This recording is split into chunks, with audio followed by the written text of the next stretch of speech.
aqui em Curitiba, intrigados. É um classique. O carro prata está há mais de 60 dias estacionado no mesmo lugar. E ninguém faz ideia de quem seja o dono, do porquê esse carro está ali. Veja. Este é o Classique Prata.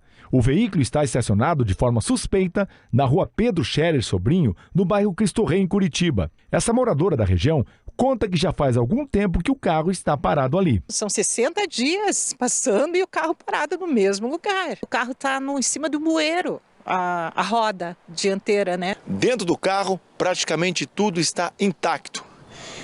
E o automóvel também está travado.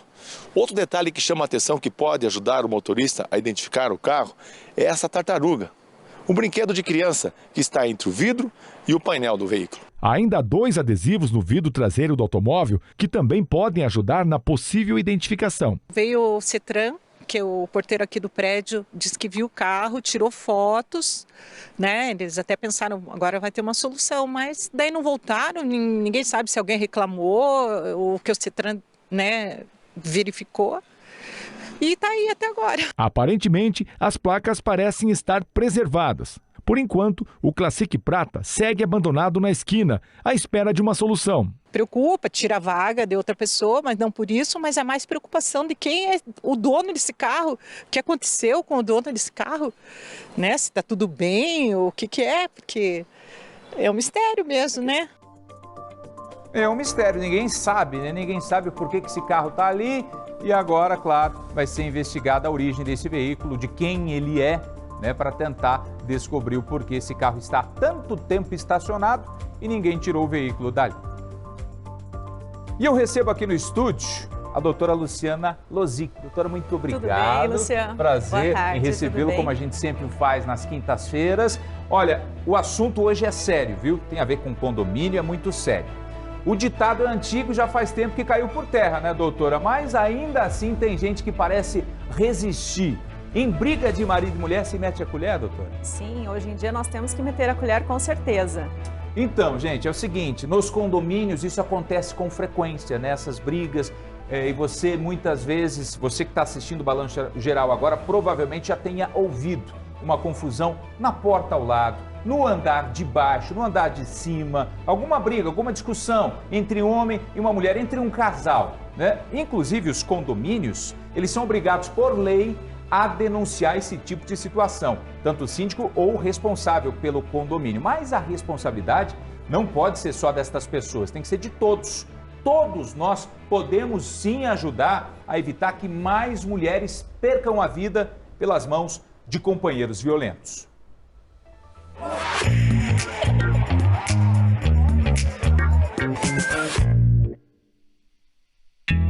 Aquela briga de marido e mulher no apartamento ao lado do seu pode ter consequências mais graves do que você imagina.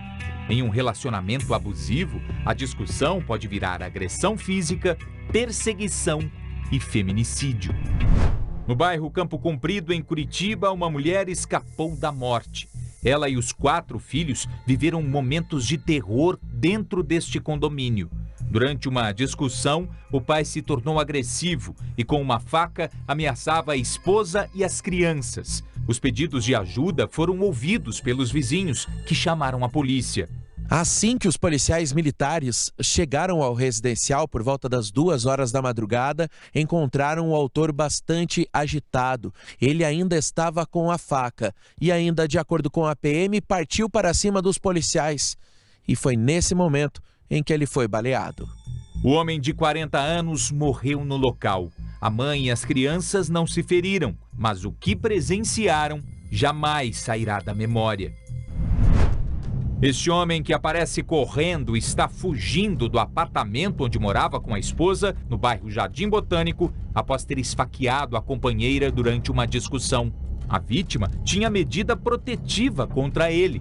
O agressor entrou no prédio junto com outro morador que acreditava que ele ainda residia ali.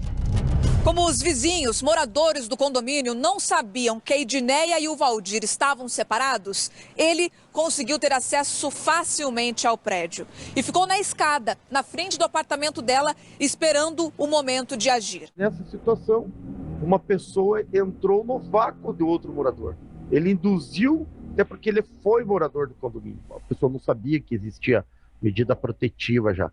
A medida protetiva ela tem que ser divulgada, ela tem que ser espalhada. Se a pessoa alegar que ela é proprietária do imóvel e quer entrar de qualquer forma, orientação, chama a polícia na hora.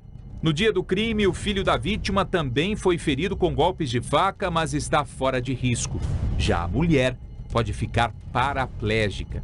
O agressor foi preso 3 dias depois em Guarapuava. Que a autoridade tenha compaixão, tenha misericórdia. Esse homem não pode sair da cadeia, não pode. Porque se ele sair, a minha família vai correr risco de vida. Porque ele não é um homem, ele é um monstro. O crime de feminicídio cresceu em todo o país no ano passado, um aumento de 6%. O Paraná, com 77 mortes de mulheres por violência doméstica ou discriminação de gênero, ocupa o 6º lugar no ranking. Uma lei estadual, em vigor há 3 anos, obriga condomínios residenciais e comerciais a denunciarem à polícia casos de violência doméstica e familiar. Primeira coisa, preventivamente, é trabalhar dando publicidade, informando a lei, isso é obrigação, criando placas, né, e distribuindo nos condomínios com os canais de comunicação, de denúncia para os casos de violência e casos suspeitos também. O de violência, a legislação diz que tem que ser avisado imediatamente os órgãos de polícia, ou então até 24 horas os casos suspeitos. Mas esta responsabilidade não pode recair apenas sobre os ombros de síndicos e administradores de condomínios. Quem ouvir ou presenciar agressões ou suspeitas de agressões na porta ao lado deve denunciar. Se o síndico não for informado pelo morador, como é que você vai saber, né? Fica difícil, né? Justo. É justo, é isso aí. Tem que informar rápido, agir rápido, quanto antes. Muitas vezes os síndicos não estão presentes no condomínio o dia todo, né? Acaba tendo outra atividade, trabalhando, chegando à noite. E a gente tem trabalhado também junto aos funcionários dos condomínios, o zelador, o porteiro, para caso identifique. Agora, claro, se ele não conseguir falar com o síndico, ele procure a polícia.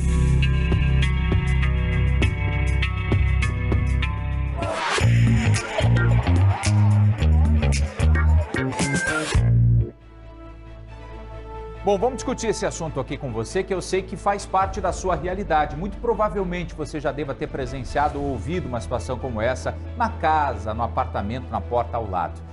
Doutora Luciana, é o seguinte, a gente sabe que não tem como também você acionar o síndico, ou acionar a polícia em qualquer situação, em qualquer discussão. Mas quando é uma coisa recorrente, por exemplo, naquele apartamento lá, o 306B, sempre tem discussão. Marido e mulher estão discutindo e está cada vez ficando pior, ele está ficando mais agressivo, os gritos ou a discussão ela é mais intensa a cada dia que passa. Então esse é o momento de agir. E não é só o papel do síndico, não, apesar de ter essa legislação estadual, né, doutora? Sim, com certeza. Todos devemos agir. Esse não deveria nem estar somente na lei, que é responsabilidade do síndico.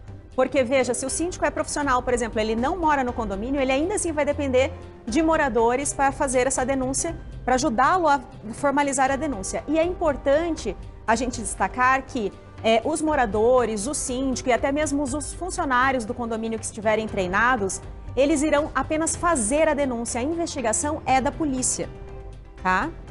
Márcia Marcondes tem também um questionamento para fazer acerca desse assunto, né, Márcia? Que você lidou tanto com isso, né? Violência doméstica e familiar, e esse é um ponto crucial. Quer dizer, se a gente agir antes, dá para evitar uma série de situações, porque a gente sabe que é uma escalada de violência que acontece dentro das casas, né? Sim, a violência ela é progressiva e ela é cíclica, isso a gente sabe que ela retorna, né?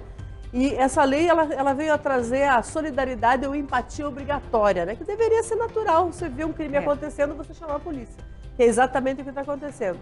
Mas assim, quando se fala especificamente da situação dos condomínios, existe um mecanismo específico para essa denúncia ou se faz como qualquer um? É importante que o síndico, ele tenha os canais de comunicação com os moradores e que ele também faça um amplo conhecimento de quais números as pessoas têm que ligar na hora, né, na hora do desespero, da briga, daquela eventual denúncia. Ele também pode colocar circulares nesse condomínio e ele pode deixar um meio de comunicação diretamente a ele, seja o WhatsApp, seja e-mail, para que a pessoa veja a denúncia e logo imediatamente reporte a ele. Ele tem essas modalidades de fazer essa denúncia. Jasson Goulart quer participar também dessa nossa roda de debate sobre esse assunto tão sério, tão importante. Jasson. Olha, o Gonçalves Leite aqui no YouTube está dizendo assim, o melhor sempre é chamar a polícia. Já a Andréia Martins disse assim, não chama a polícia não, que dá ruim. Já aconteceu tragédia quando... já aconteceu tragédia com quem se meteu. Aí depois o casal fica de boa e você fica como ruim. O que a senhora acha disso, doutora Luciana? Eu acho que deve ser realizada a denúncia em caso de desconfiança, de briga, e deixa a polícia investigar. Mesmo que você saia por ruim, você fez o seu dever de cidadão. Exatamente. Agora, doutora, a senhora citou o circular. Tem mais uma questão para fazer, Luciana? Opa, mais uma claro, questãozinha para fazer, rapidinho aqui. Claro. Doutora Luciana, como é que a gente identifica? Porque tem casais que discutem o tempo todo. Mas é aquela discussão que vai, vem, não concorda com isso, os dois têm uma opinião diferente, estão juntos. Mas sempre cada um tem uma opinião e volta e meia estão discutindo. Como é que a gente identifica, doutora, quando é o momento realmente de você se meter nessa confusão, nessa briga, dessa discussão, não vou chamar de briga, vou chamar de discussão, porque tem gente que o tempo todo está discutindo. Ah, eu quero tomar leite. Ah, não, mas eu gosto de leite desnatado, mas eu quero o outro. Ah, não sei o que, de repente surge uma discussãozinha e tal. E aí, como é que faz? Quando que a gente percebe que é a hora de entrar nessa discussão? A gente nunca vai saber se essa discussão ela vai progredir para uma agressão física ou qualquer outro tipo de agressão. Até porque nós temos que determinar que a violência doméstica ela nem sempre vai ser a agressão física. E sim, ela pode ser a violência moral, a violência psicológica. Então, dentro dessa discussão, já pode estar havendo algum tipo de violência que nós não sabemos. Então, a orientação é sempre pela denúncia e deixa que a polícia investigue se realmente, efetivamente, há um crime ou não. Não dá é para não agir. Perfeito. Exatamente. Não dá para não agir. Principalmente quando você identificar que essa discussão, ela está chegando a um nível um pouco mais pesado, né? Você começa a ouvir barulhos dentro de casa, xingamentos, coisa quebrando, porta batendo, soco na parede, né? Eu sei que tem muito machão aí em casa, vai se identificar do que está ouvindo, que dá soco nas coisas. Então esse tipo de sinal pode ser um indicativo para a pessoa agir. Jasson Goulart. Eu estou acompanhando aqui os comentários, é bom a gente trazer aqui também para a nossa discussão. Marcelo Barba está dizendo aqui do YouTube também, esses tempos, o cara se meteu, levou uma faca usada, perdeu o braço, hoje está PCD. E a mulher com o cara. Mídia, como sempre, jogando o problema que é do Estado. E aí, como é que vocês veem essa situação aí? A pessoa não deve intervir na briga, ela deve apenas fazer a denúncia. A gente não recomenda que intervenha por conta de realmente, para que ela não venha sofrer uma agressão, como a vítima está sofrendo. Então, apenas faça a denúncia e deixe que a polícia faça a investigação. Exatamente, porque aí depois, o que vai acontecer? Né? Deus me livre, mas aí esses seus vizinhos vão entrar em vias de fato, a situação vai ficar mais séria, a gente já vê isso acontecer tantas vezes, né? Fica traumatizado. Então é melhor você pecar pelo excesso do que não agir. Depois vai bater o arrependimento. Poxa, poderia ter denunciado lá atrás, esse casal vivia brigando, né? Olha no que deu, olha só a tragédia que rolou. Então eu sou da seguinte opinião, é melhor pecar pelo excesso, denunciar antes que o pior aconteça. Eu queria agradecer a sua participação mais uma vez, doutora Luciana. Muito obrigada. Um prazer, um excelente fim de semana para a senhora. Pra você também. Um caminhão de frete